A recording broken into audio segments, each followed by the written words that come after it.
এই ছোট্ট প্যাঁচা টপটা তৈরি করলাম একটা নষ্ট হয়ে যাওয়া খারাপ তুবড়ি দিয়ে, তার উপরে আবার তুবড়িটা ভাঙা। তো ভাঙা অংশটাকে আমি কড়াই দিয়ে কেটে ফেলে দিয়ে মোটামুটি একটা শেপ তৈরি করে নিই।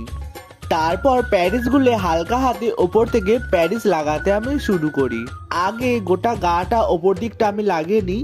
তারপর আমি এটাকে ভেবেছিলাম প্যাঁচার একটা শেপ দেবো, তাই দুটো চোখের অংশ আমি ভালো করে শেপ করে নিই।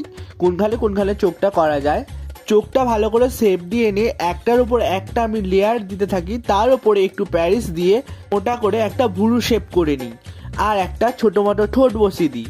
হয়ে যায় আমার প্যাঁচা। এই টপটার গায়ে প্যারিস লাগানোর সঙ্গে সঙ্গে প্যারিস শুকনো হয়ে যাচ্ছিল, তাই আমি তাড়াতাড়ি করে জল দিয়ে একটা শেপ তৈরি করে নিই।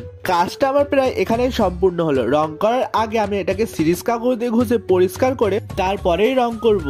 রং করা ভিডিওটা আনবো একটা নেক্সট মিলে ব্লগে। বাই বাই, সবাই ভালো থাকবে।